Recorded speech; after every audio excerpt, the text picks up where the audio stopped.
So the subject of today's webinar is switching, routing and firewalls. And the first one that we're going to start with is using a switch to build a VLAN inside your system. So what is a VLAN and why would you use it? So VLANs are used to segregate your data traffic, and they also provide increased security. So obviously now if somebody gets onto one of your networks, they have no access to the other network because they are physically, well, not physically, but they are virtually separated by the VLAN technology. So this is built in to our managed switches, and it's just standard functionality that we can use. We can either do it through a single switch, which is what we're going to look at today, just to make it nice and easy. So you can use a single switch and have various networks going through it. However, with the technology, you can pass this through multiple switches as well. So you can go in on a network on one switch, pass through the network and come out of another switch. And these networks are separated from each other. So there is no traffic between them. You can't access anything on VLAN 2 from VLAN 1 as it is set up like this. It also limits any broadcast network. So as part of Ethernet networks, some of the devices on a periodic basis send out broadcasts to do device discovery and things like that.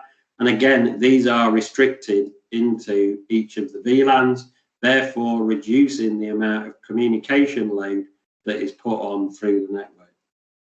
And you can also decide if you want to prioritize a particular network over another network by setting the priority levels for each of these VLANs.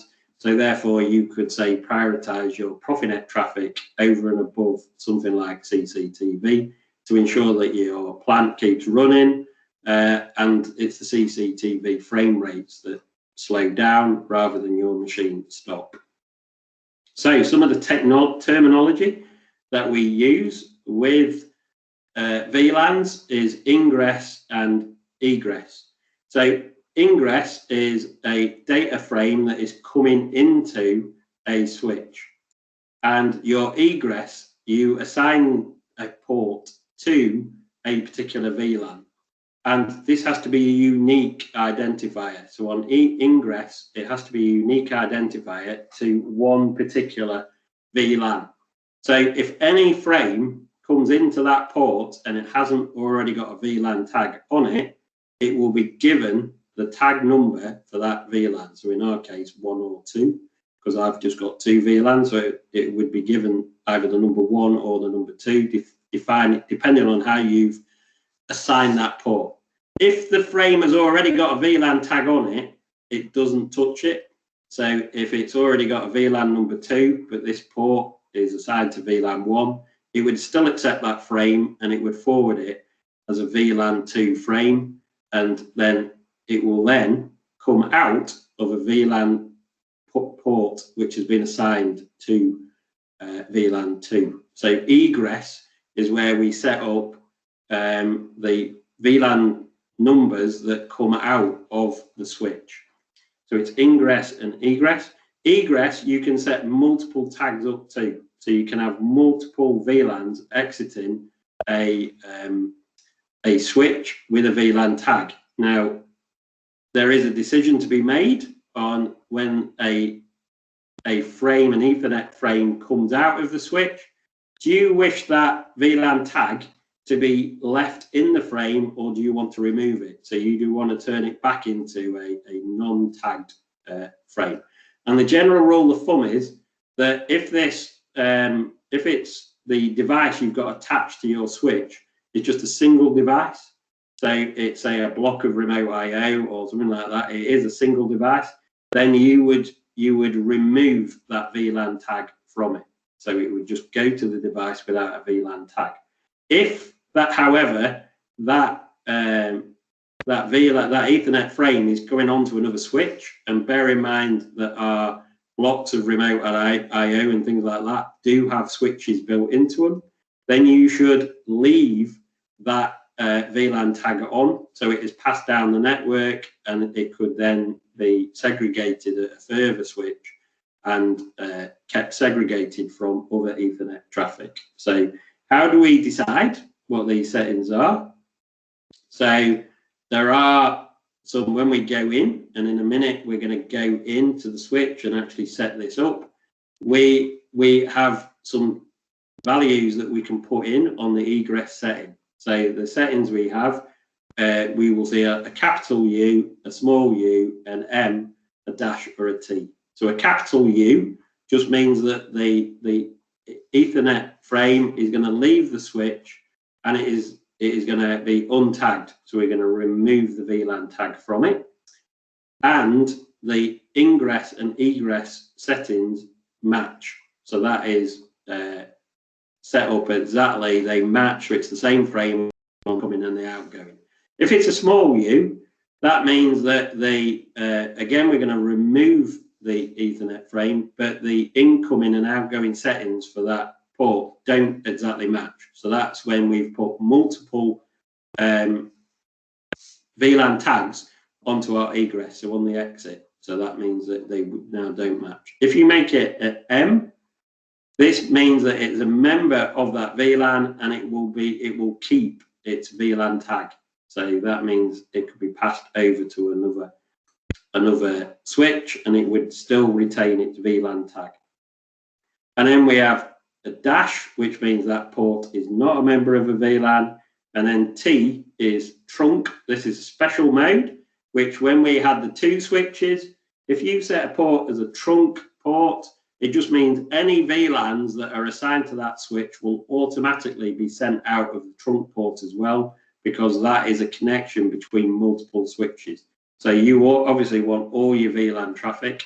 However, when we go into it, we'll also see there is a setting that you can say don't go up the trunk as well, don't go up the trunk port. So what have I actually set up for you? Because mine's the nice, easy, short demo today. This is what I've got physically set up. So I've got two PLCs. I've got some remote I/O on the other side of the switch. And then I've colored it up just so you can see the difference. So I have got it two different VLANs, both running through the same switch. Just for today, and it's not something that I would recommend in general use, because as we go further into the demo, you'll see that Andy does use IP addresses and subnets. But just to show you how segregated these are, I have actually set the PLCs to exactly the same Profinet TCP address, so they're both in exactly the same address, and these two blocks of I/O are at exactly the same address as well.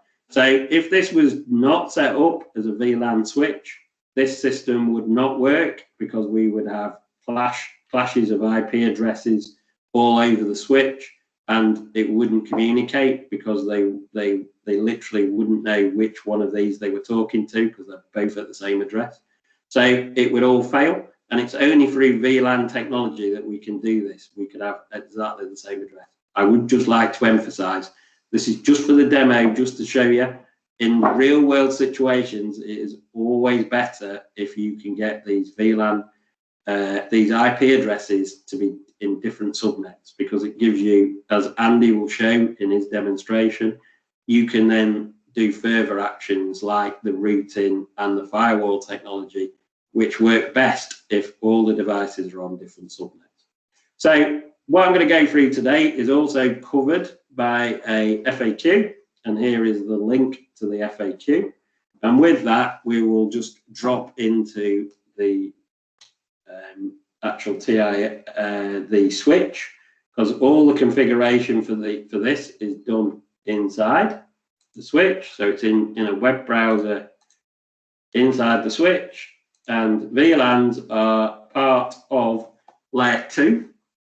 And here we have our VLAN, and what I've done is I've set up two VLANs, so VLAN 2, VLAN 3. If I wanted to add another VLAN, I would simply come in here, give it a number. The obvious thing is the next number, but they don't have to be in order, and just click create. that would create me another line in my matrix here. And then what I'm setting up here is the egress setting for a particular port. So with this port, it's saying that any frame that leaves port 1 will be untagged, and port 1 is also assigned to VLAN 1 as an incoming, so in the ingress setting, so it's a capital U. And then we've got M, so M is going to exit port 2, but it's going to keep its VLAN tag, and that's because I had, if you remember from the diagram, I had 2 blocks of ET200SP, so both blocks would receive the VLAN tag because of the switch. I've then got 3, 4, and 5 are assigned to my other VLAN, and they match the incoming and outgoing settings match. So as I say, to change one, you simply click on it, and I could take port 1, port 7, and now port 7 is not part of any VLAN. So there will be no traffic now leaves port 7 because it is not part of any VLAN. So there will be no data forwarded or received out of port 7. So that's how you set up the egress, which is how you leave. And to set up the ingress, it's just a nice simple. You come over to the port-based VLAN, and you just decide which VLAN ID you want set to those particular ports on your system. An important thing just to point out while we're in here, the switch itself is always in VLAN 1. You can't move the actual switch itself. So if you want to be able to get to this web page, or if you want to use the great features that Sam showed you last week when he was doing like auto setup of topology, that will only work for VLAN 1 because that is the VLAN that the switch is assigned to. So now I've gone through and I've sort of set up and I've decided which ports the different VLANs are in. What we can now see is that when I go into something like ProNetter, at the moment, I am plugged into port 6, which on my VLAN is part of VLAN 1, and I can see the devices that are in VLAN 1. So I can see my 1516, I can see my 2 blocks of remote IO. If I move my cable, and instead of being in VLAN 1, I put it into VLAN 2, so I've gone into the port 5.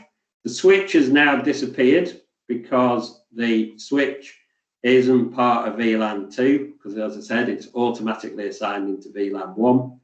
And what you can now see is it's picked up the separate 1513 and a block of ET200MP. So this is the complete separation of the networks. So I can only see the 2 networks as I move them. So if I now pull it out, put it back into port 6, you'll see that these 2 disappear and it goes back to the previous ones. So they are completely separate, even though they have a common IP. And just to show you how they're set up, if I actually go into TIA and I just open it up, this is my complete project. If I go here, put on the IP addresses, you can see that my PLC is at 150, and again 0150, so they're exactly the same IP.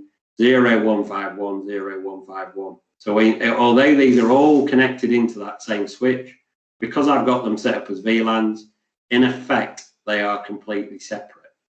Now, an added feature of our managed switches, because this is great, as I say, I'm in port 6 at the moment, and I can come in here and say, right, update my accessible devices from TIA. And there are my accessible devices down here. Now, it's dead easy for me at the moment that I can just lean over and I can pull my cable out and I can put it into a VLAN port that is in VLAN 2, and because it's right next to me. But you might be remote from this switch. In actual fact, you want to go and check what Profinet devices are available down in VLAN 2, and it would fail. I can't get to it because it's a separate VLAN. So they have thought of this, and inside our switches, they have given us some extra functionality. So this is actually in layer 2. So what I've done is I've created 2 subnets. Andy will go more into this in his demo, but you, without setting anything up in here, you just create the 2 VLANs. And then what we can then do is we can go into the configuration. You will see this TIA interface here. So I can go into I can change over onto my second VLAN, and I can make that the TIA interface. So by making that the TIA interface, I can now come into System, DCP Discovery here, and I can say on VLAN 2, go out and have a look what is on VLAN 2. So even though I'm plugged into VLAN 1, I can just, by going by the switch, it has now gone out onto VLAN 2, and here you can see my 2 devices that are out on VLAN 2, my ET200MP and my thing. So if I needed to, say, set an IP address, I could set an IP address on that device from here, change that IP address to, say, a 9 like that, and say set value, and that would actually change that IP, or I could change the Profinet name, which again is what Sam was taking you through last week. So even though we've set it up as different VLANs, so technically from my program I can't get onto VLAN 2, by using this feature of our managed switches, we can still do all the Profinet great functionality that we saw from Sam last week for setting up the Profinet nodes. So with that, that's the end of my demonstration. I don't know if we want to take, should we wait for questions till the end, just so we've got it as a complete recording? So if anyone's got any questions, they can come back with them at the end. And with that, I'll hand over to Andy so that Andy can now do his routing and firewall demos. I'll just share up my screen. And there we go.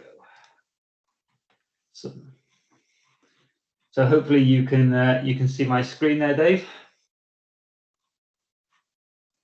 Yeah, I muted myself already. But yeah. That's okay. That's good. Great, guys. Okay. Yeah, I mean, if you're worried about remembering questions, pop them in the chat and we can address them at the end as well if you wanted to do that. If you're worried about remembering, because this session will go on for a little while now. So yeah, by all means, do that if you wish, or save your questions to the end if you want to open up your mics at the end. Okay. Right. Okay. So this is the session where we're now going to look and talk about routing and also firewall. So we're going to begin with the easier part, the routing. Now, unfortunately, because of COVID and equipment that we have available, I'm not doing this today with the ideal device for showing this off and demonstrating it, but we'll do the best we can with the equipment we have. Before we go into that, we'll just really need to look at the architecture. Just do a quick refresher on the architecture of a telegram. Okay, so we look at the way the OSI model. So this is the Open System Interconnection model, with the way things are actually constructed when we want to send a packet of information from one device to another. Now, the first 5, the sort of layers 7 to 5 up here is where our sessions and our applications would live. So this is where the application starts, so wants to request and send a proportion of information. And as you can see on there, this could be a Profinet service, for example, as well. This telegram then travels down through the layers where different information is then applied. So we hit the transport layer where we decide whether we're sending this as a TCP frame or a UDP frame, for example. Then once we've put the transport layer in, we then now move down into the network layer. And this is where the IP addresses get assigned. Okay, so with any typical Ethernet frame, you would have a source and a send MAC address, and a source and a send IP address. So the source IP address will get added at this point here. Then when we move down through into the data link layer, this is where your MAC source address will get added in at this point, okay? And this is also where we start to apply and we look at real-time networks and things like that. That's where these actually transmit and live here. And then finally, we end up down at the bits and the bytes where we actually apply, go into the physical layer of the Ethernet, okay? And that's where the frame's sent. Now, of course, then once the frame's sent out, the other device then would have to apply its IP address and MAC address so as we can establish communications. So when we're talking about routing, we're talking about layer 3, okay? So layer 2 will be typical. This is where your Profinet effectively would live. Layer 3 is IP. So when we talk about IP routing, this is what we're talking about. We're routing on the layer 3 network. Okay, there's some other bits and pieces on the screen there just to tell you what MAC address, etc., stands for and those sorts of things. Okay, so Dave's shown you some great information in the previous demonstration of how you can segregate networks, and that's really great to do. This means that we can get keep all of information, so our Profinet telegrams, all nice and in their own networks. All assigned, so we're not getting Profinet traffic overlapping each other, interacting with each other. It helps us break networks down into smaller chunks, which improves the stability of a network. Okay, it protects us against things like denial of service and unauthorized access. So this is why we would use good network segregation. But the problem here we have is what happens if we then want to, say, use S7 to program both of those two tasks.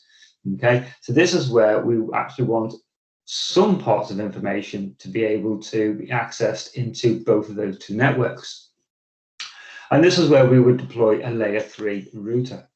Okay, so in this scenario here, we want network A, our PC1 that's sitting in network A, to be able to communicate with our PC2, which is in a different network. Now, in Dave's instance, this was actually a PLC and some PLC equipment. So what we then need to do is to be able to send a packet of data, and it might not be Profinet comms, it might be the access to the web server or something like that, where we actually need to send that from one device to another. To go through this in a little bit more detail and how that actually happens. So when any device wants to actually communicate with another device, the first thing it's going to do is an ARP request. Okay, now this PC here is at 192.168.0.100. Okay, and it wants to communicate with this PC over here at 192.168.1.100. Now, just to explain the subnet mask as well, because we are doing this right back to basics. The subnet mask here, these 255.255.255, overlays across this. So this is our network address here. So basically, this PC by itself can only communicate in this area here, the device addresses, and that's shown here by the subnet mask. If it wants to communicate to something outside of this network, it would typically use a default gateway. So when it broadcasts its information, its ARP request to start off with, it will realize straight away that when it tries to find 192.168.1.100, so something in a different network, it will have to use its default gateway.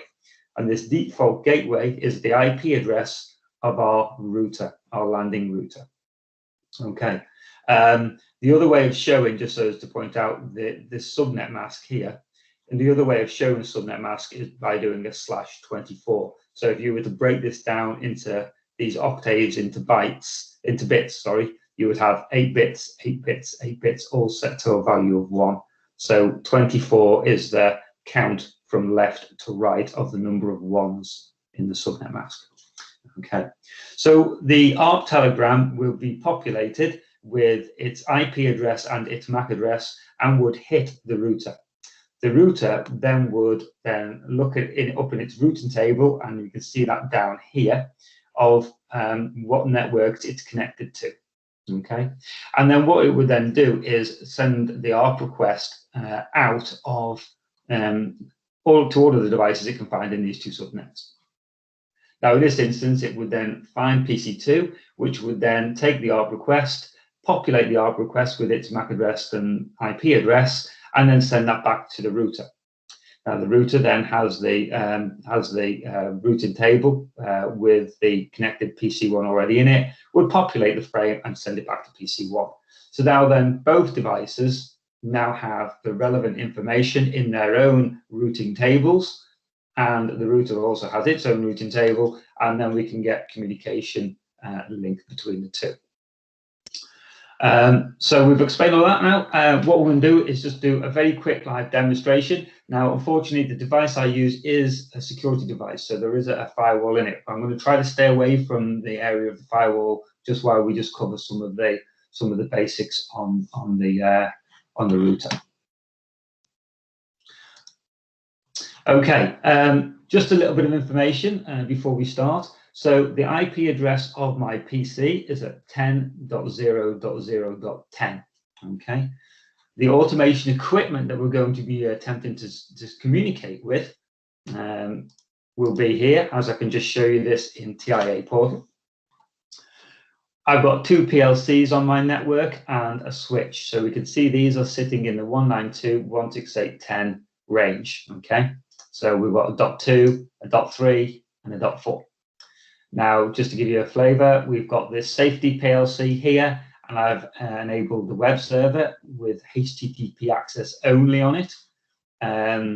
This PLC has a web server enabled with HTTP on it. Okay, so we can see the two differences there. So we can see how we can do different port-based communications as well in a later demonstration. Okay. Just minimize that down. I'm just now going to take you through into the router. Okay, so I've got this already set up. So this is we're going to be using one of the Scaling security switches. So this is an SC646 switch. I'm just going to log in now.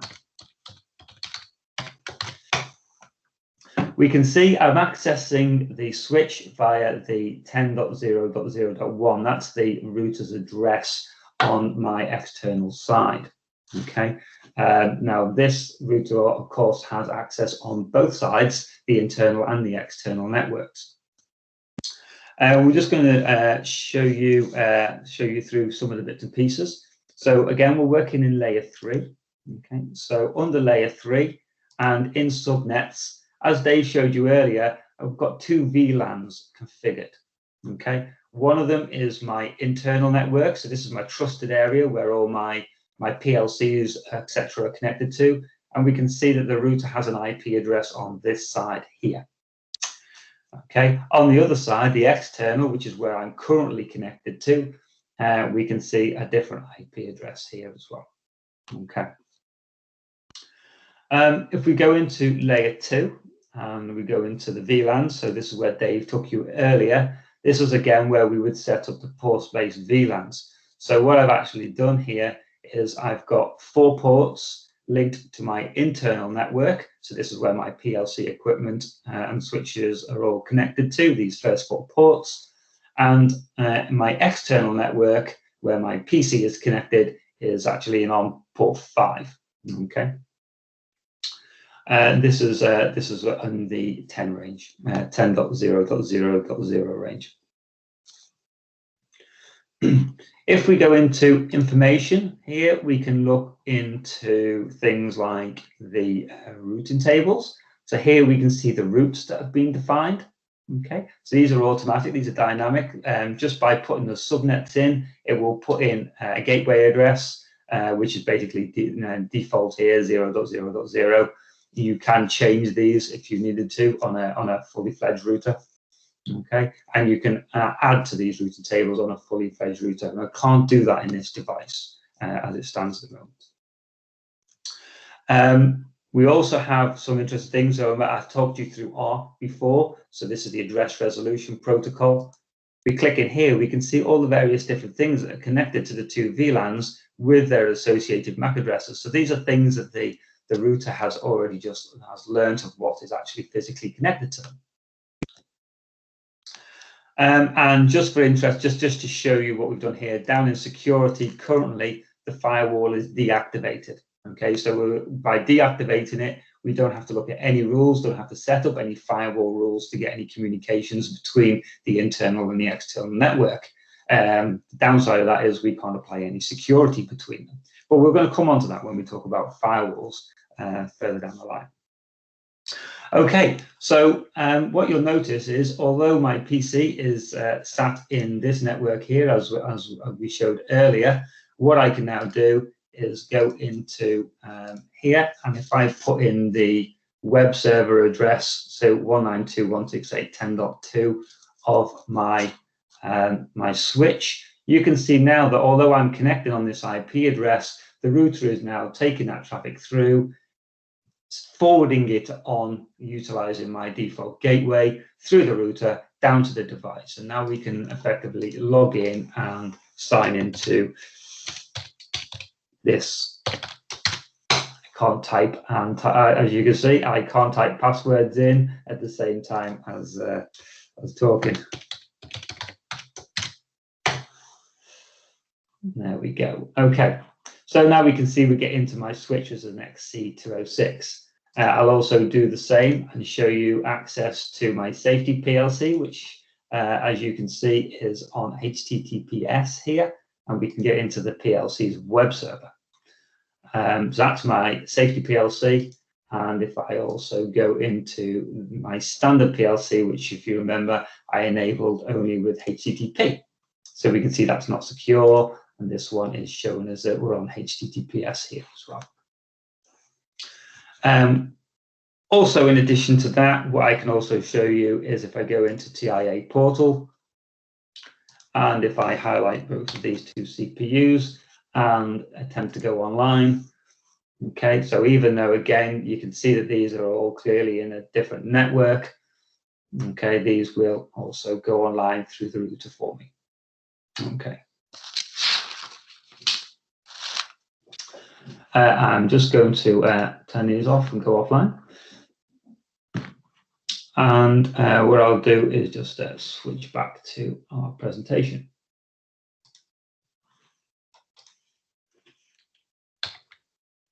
Okay, so because I can't show you too much more about the router than that, I've just thought I'd show you a few of the other possibilities that we can do with a typical security device. So these are some of the other routing options we have.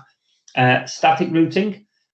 This is where you would have multiple routers in a network. So static routing is where you can forward onto a router, and then that forward the router traffic onto another router and do larger scale network segregation. Again, because I've only got one device here, can't really show you that one live on screen. So I thought I'd concentrate in a few of the other areas. NAPT will be network address translation. So this is the mapping of one IP address range to another IP address range. I'm going to come to NAPT and NetMap because we're going to do a live demonstration on these two. So I'll just cover IP masquerading here as well. So IP masquerading is where we can deploy things, networking, routing of networks without the use of the default gateway. So the IP masquerading, when we set this up, would actually, when the PC actually goes to communicate with the router substitutes the missing network address with its own information and actually allows the communications to go through without a default gateway. So this can be useful if you've forgotten to set up, if you're just setting this up retrospectively and don't want to go through each and every device putting in default gateways. Now, all of the stuff that I'm showing you today is, as Dave said on his as well, we've built around these FAQs. So I've put some of the useful FAQs that I found, which I've compiled some of this information from. It's kind of amalgamation of several of these. So by all means, you can follow this video later on or at your leisure, and also look at the FAQs as well. Now, I am using different IP address ranges to the ones that are shown in the FAQs, but by all means, you can use your own or follow the ones that are in the FAQs themselves. Okay, so the next demonstration I want to do is to talk about NAPT. So this is a network address and port translation. Okay, so this is where we effectively want to get to a device down here, but the only way we're going to do that is we're going to do this by hitting the router, by typing in the router's IP address and get the router then to forward the traffic on. So effectively, this is what you'd know as a port forward. Okay. The things that are required to be able to do this, one would be you need obviously a NAT rule by itself as well, of course, and also you would need a firewall rule. Now we've got our firewall turned off in this instance, so we'll just pretend that it's on and that there is a rule in place, okay, just to keep this part of the demonstration just to NAPT by itself, okay. Now what we're going to do is we're going to, rather than to get to this web server, what you just watched me do before was I typed in the IP address of the web server, okay? And what effectively we did from this PC, we typed in the IP address of the web server, we went through the default gateway, hit the router, and the router forwarded the traffic on. What we're going to do this time is we're going to hit the router with its own IP address, but we're going to determine and set up a port, okay, which is a free port for use, which is then going to translate to a different port and a different IP address on this side. So hence we would technically not require a default gateway, as I mentioned earlier with IPNet masquerading. So let's see that in action. So if we come into here, and what we're going to do is, I'm going to leave the firewall deactivated for the time being. So if we come into layer 3 and we go into NAT, and these are all the possibilities that we have. So we're going to start off with NAPT, and you can see I've actually, just to save a little bit of time, I've put one in already. So VLAN 2 is going to be our source interface, so that's our external network. We're going to be doing with TCP traffic. We are going to, this is the router's address, okay, on the external side. We're going to free up a port 8080 here, and that is going to translate to this IP address with this port. Now, port 80 is the de facto port for HTTP traffic, and just like 443 is HTTPS, and port 102 is S7 communications, okay? So they all have got their own predefined ports. What we're going to do is I'm just going to add in another one. So our source interface will be VLAN 2. So this already pre-populates because this box is ticked. We're going to set up port 8081, and we're going to connect 8081 through to 2.168.10.4. So these are two web servers that are running, and the web server will be running on port 80. Now, if I click create, so now what you'll see, now that we've created these, I'm just going to open up 2 more tabs up here. So before we were typing in the IP address, and you can see there on screen the IP address of the actual device itself. Now what we're going to do is we're going to type in the IP address of the router. Okay, and you can see with a colon and the port address, what we're going to do is hit the router, and then the router is going to forward us on to the web server and handle all of that communications internally for us. Equally so, if I then come into here and just do the same again,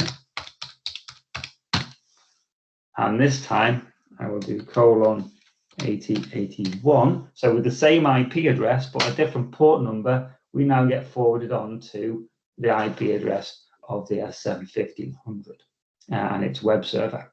So you can see that's how port translation works. There are many downsides to using port translations, as in all ports will be forwarded on, HTTP wise, It can make things a little bit tricky and difficult. So there are better ways of doing things, but just to show you how that would work. I'm just going to close those down. Okay, and switch back to our presentation.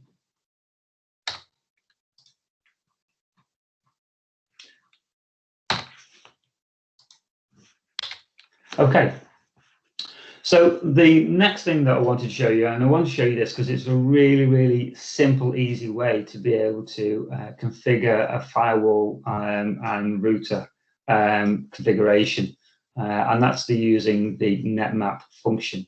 So if you wanted to take all of the data from one subnet, so all IP addresses from one area, and map them to another area, this is a really great, easy way of doing it, okay? It does pass through the firewall, but you can make it so it will automatically apply the firewall, so you don't have to really get involved in it. So I just wanted to really take you through that, show you that, how quick and simple that actually is. Okay, so again, we're just going to switch back here. And what we're going to have to do in order to enable this is to enable the firewall itself. Okay, so when I come into security and I go into firewall, I just need to activate the firewall, set the values. So what you're now going to see is all of this stuff that we had working before. When I just do a refresh on all of this, okay, just do a quick F5 on there. You can see them all there. Let me just get rid of those two. You can see now I don't have access to these. And in theory, if I tried to go online with step 7, this also should not work. As you can see, it's looking like it's getting to timeout. Okay, so whilst that's doing that, we're just going to come into here and set up NetMap. So again, we come under it under, you'll find it under the NAPT functions, and we'll go into NetMap here. All we have to do is define our source, okay, our source interface, which will be VLAN 2.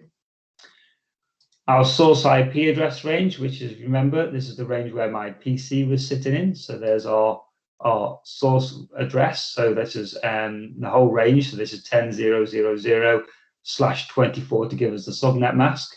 Now, the way that we have to translate this to a temporary internal area. So any free subnet, which is a router that we wouldn't know about on an external port. So we're creating a free area here, which is 10.0.1.0. And we're going to translate this through to our other side. We can make this a bidirectional rule, so we can set rules for in and out simultaneously, and it will create the reverse for us automatically just by ticking that box. And we don't have to think about the firewall so much because we can just tick this box here to put the auto firewall rule in and hit create. Okay, so what that's actually done, that's gone off and built the communications for external to internal, internal to external, all for us. Okay, if we just take a quick look at the security in the firewall, what it's actually done is it's dropped in this rule for us all automatically. Okay, so now I should now be able to come onto here and go online to S7 with that simple rule applied. And whilst that's thinking about it, it's come through there now, that's all done and dusted. We should now be able to refresh and get back into our web servers as well. So very, very easy to set up, simple rules to be able to get to all of our devices. Okay. And I'll just enter these as well for later. Okay, so that is routing there done in a nutshell. One thing, I'll just leave that in for the time being, actually. Okay, so when we look back at what we've just done, here is the NetMap, and you can see I've put the information on here. So we've basically configured the VLAN to this IP address, we've now translated to this temporary internal address and then forwarded the traffic on to the PLCs. Okay, so really, really simple way of connecting subnets together. Okay, so that brings us then through to the next section, which is, well, we've already just touched on it slightly, which is the firewall. Okay. Now, you can see there, this is, of course, the basics on firewalls.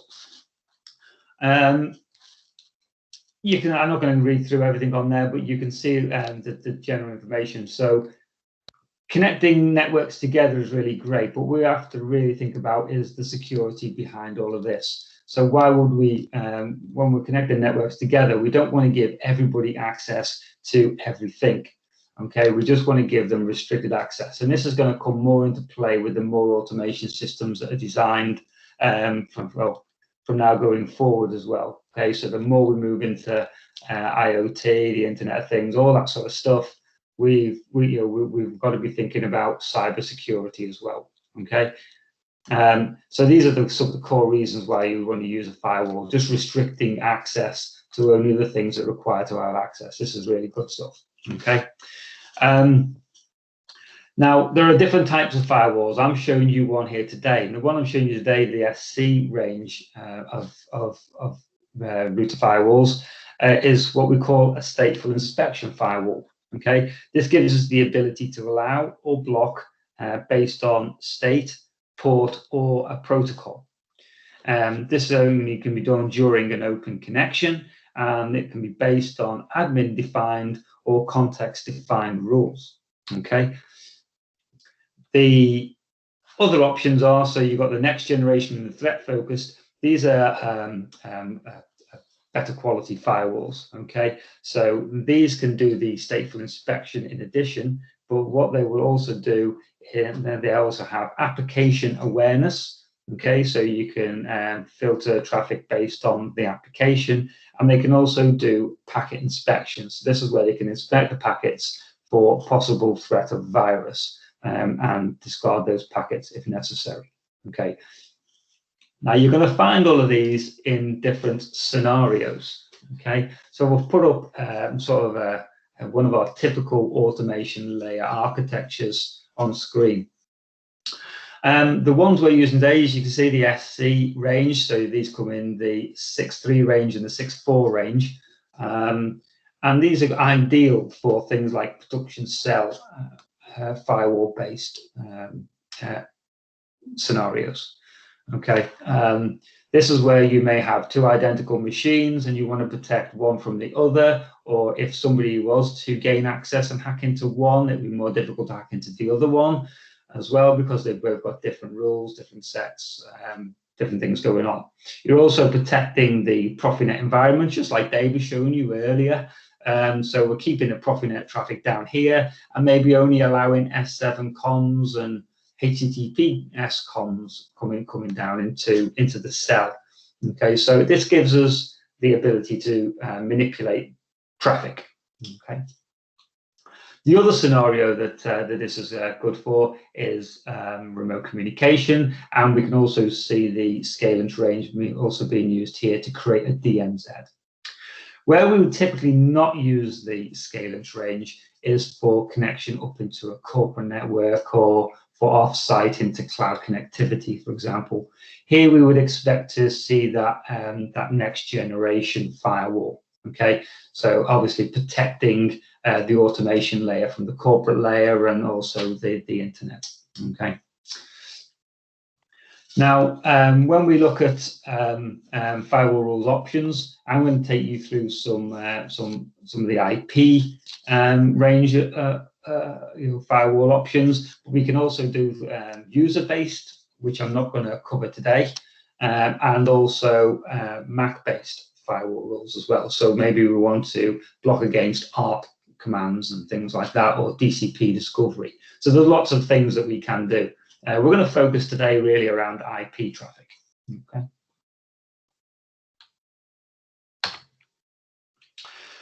Right, so again, it's all focused around an FAQ. And in order to explain what we're doing here, we can see the network layout which I have. Okay, so in order to do all this, we've already defined our VLANs and our gateways, and we've also already enabled the firewall. Okay, so we're going to then move through the rest of this, where we're going to set up some IP services, and we are going to define those against inbound and outbound rules. Let's look at our architecture. This is my PC, which is sitting in the 10 range, 10.0.0.0 range. This PC2, what I'm going to do is change my IP address later on in the session to see these different rules taking place. This is all in the red network, what we call the external, or what we have been calling the external network. You would also know this as the untrusted area, okay? So this is our untrusted zone. The firewall would then give us protection to our green area here, our internal network, which is our trusted zone. Okay, this is our 192.168.10 network that we've been working through in our in the earlier application examples. Okay, we've used all of the standard symbols in here as well, so you can see everything. So we've got a PC, we've got our 2 PLCs, and we've got a network switch to be dealing with and playing around with. Okay. What we're going to do is we're going to do a demonstration of firewall, and we're going to basically go through various of these other this other stuff here. So we're going to add in rules to allow HTTP traffic, allow S7 comms from specific PCs, okay, and we're also going to put some stuff in to restrict access as well, okay. So with that, I'm just going to switch through. This is our last demonstration to work through. Okay, so before we do that, what I need to do, I'll just go offline on there for the time being. Okay, and let's just switch back to our web server of our router. So our firewall's activated, but I just want to do a little bit of tidy up because we've got some NetMap rule in here that I just want to just get rid of. So we're just going to delete these. Okay. So when we use the firewall properly, we can map information from one VLAN to another VLAN without the use of any of these functions here. So we're just going to literally just work with inside the firewall itself. Okay. The firewall, you can see there's lots and lots of tabs here. These first ones up to this point here, are all IP-based protocols and rules, etc. And these 3 here are all around MAC. Okay. So the firewall is now activated, and we are just going to look at some of the predefined rules. Okay, so these are the things from VLAN 1 internal and VLAN 2 external, which we are going to allow these protocols to the device itself. So that's to this router. So typically the internal would have more services enabled than the external. I have enabled HTTPS on both sides, so as I can get to the web server of the router from either the internal or the external to aid the demonstration today. Okay. There is user specific, so you can create user specific rules. So depending on who's logged on to the server, onto this web server, this router, where we can then effectively allow or deny different services. For example, a ping service, for example. So maybe IT people might want to be able to ping devices from this router, whereas somebody else connected might not want to be able to have those capabilities. As we're talking about services, what I've already done is come in and predefine some services just to save a little bit of typing time.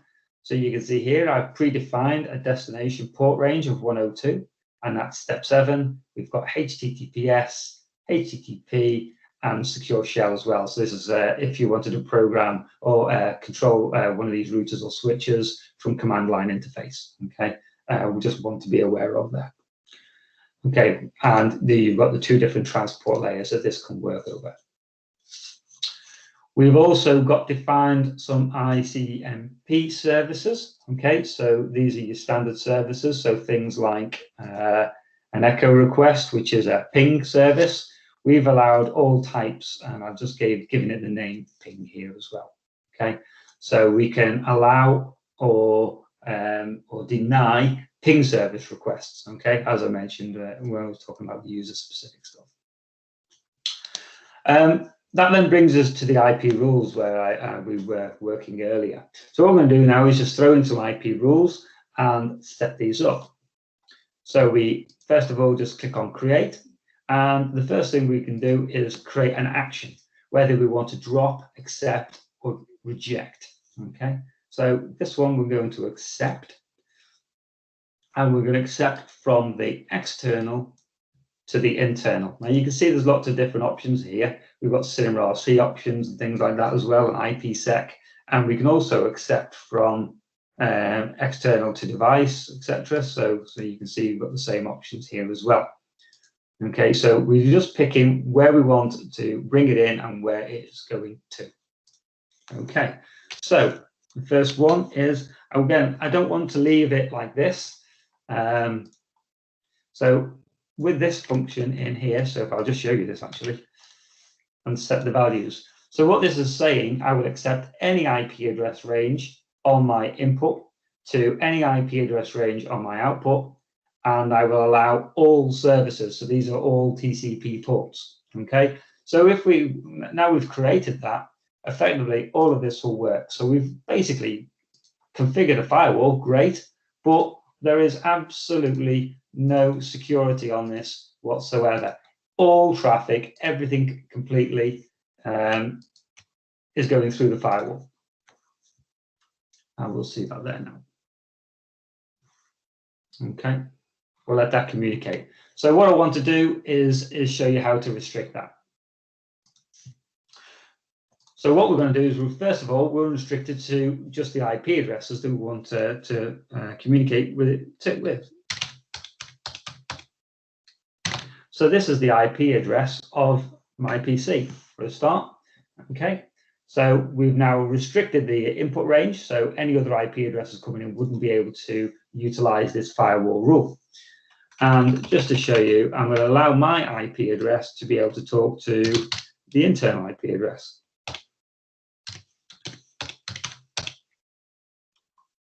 So by putting 0 in, this is the whole subnet range, and we can put in the subnet mask like so. So now, once again, this will now allow just my PC to talk to anything internal. So you'll see all of this is all still okay and all set up and all working, okay, with all of the web comms as well. Now what I can do is say, well, actually, I only want it to my PC to be able to communicate with HTTP. So now when we come in and we just do a refresh on here, what you're going to see is the devices that are talking HTTPS are going to lose comms to. This one, that just let that pick up. And you can see my S7 comms has now dropped, okay, because I haven't allowed that service.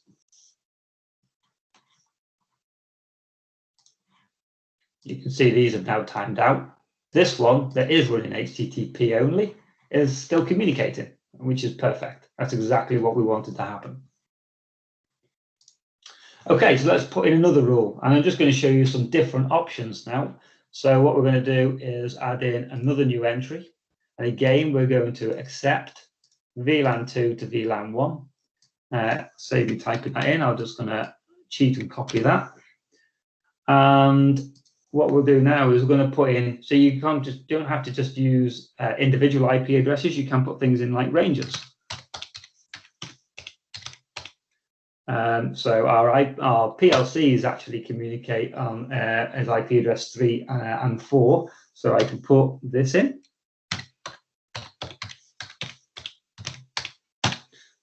As a range. Okay, and then we can set our service. So if you remember, I predefined those services over here to step 7. We can also put things like enter these into the log as well, which I've been forgetting to do. So we can add those in and set those. Okay, so now when we come into here and we go online from my PC, I should have access back into this again, but only from my PC. There we go. Right, we're going to start in another rule. So we're just going to total up to about 5 rules on here. And I'm just going to show you some different bits and pieces. So again, we're just going to create another new rule.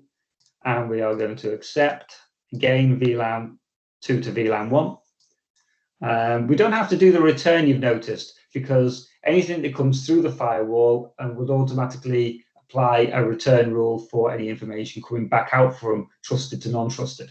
Okay. And we're just going to put a range in here. So just so as you can see, you can put ranges in any part. And we're going to communicate on this one to 63. And this one will make HTTPS. Okay, so allowing these 2 IP addresses then to talk on to the web server of just the safety PLC. So these are the specific reasons why you may want to add these in, and maybe we'll put this in the warning zone as well. And we can set those values. So now what will happen is, although we've got 2 devices here, so this is this switch and this PLC, I've only given access to this PLC. So when I refresh this, now I gain access here. When I refresh this, now I don't get access to the switch. Okay.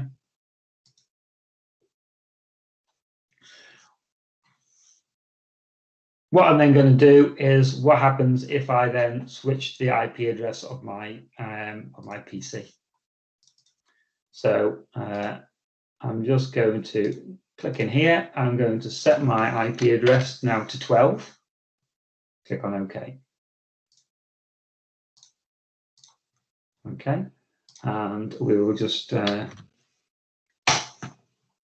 you can see that my IP address of my PC is now different. Okay, and now what you'll see is when we come back into here, my S7 comms has dropped off because now I've got the wrong PC communicating to this. Okay, so let's put in a few different rules for this PC. So maybe what we want to do is create a new rule, and we'll do something slightly different. This time we're going to create a drop. Okay, again, VLAN 2 to VLAN 1. And I'm going to, again, just cheat here. And we'll make this 12. And I'm going to make this to 2. Okay, so we're going to give access, or we're going to exclusively restrict access to this device here. Okay, so this web server, absolutely restrict it. So if I set the values here, then what we're going to see, and let me just put that into the warning area and set the values. Okay, so when I come on here and try to gain access to this, what we're now going to see is when we go into our information and we look into our log tables and look into our firewall log, we can now see that we get a warning. And we can see here we've got now a drop information from VLAN 2 to VLAN 1. And we can see the 2 MAC addresses that were in play. And we can see the HTTPS traffic and the IP addresses that requested the communication. So this is really good information. We can also see the other stuff that we've been doing, some of the accepted commands here as well, okay, that we've been working through. So these are the S7 communications. Now, what's really interesting about this is when we go in and we'll just put our final rule in now. Now, even though if I come in and create another new rule and I accept VLAN 2 to VLAN 1, and I'm going to take 12 again, and if I do that as well. So what if I leave in all service? So here you can see I'm actually allowing all services from my PC to this range here, okay, to this device. I'm allowing all services, but I also have a rule to exclusively drop it. Okay, so now what you're going to see is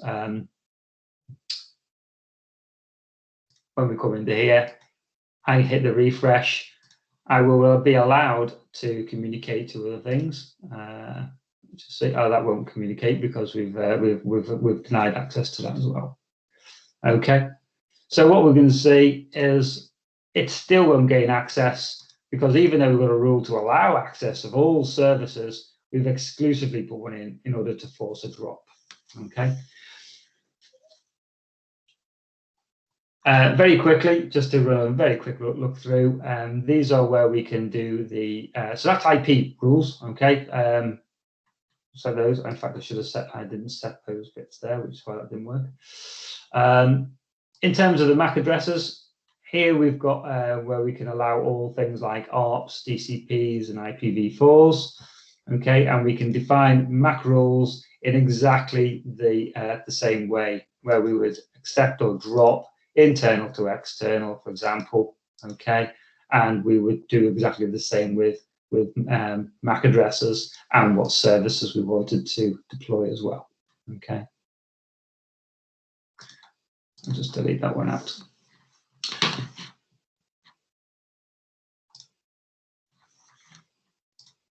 Okay, so that brings us effectively to the end of the demonstration. Now, we covered quite a lot of content there, and at this point, we just wanted to say thanks for everything and open it up to any questions you may have for whether this is VLAN that Dave covered, routing or firewalls. There are a couple in the chat, Andy. Are they for me or for you? Yeah. Oh, okay. We'll do our best. Let me have a quick look. I'll stop the recording now. So we've just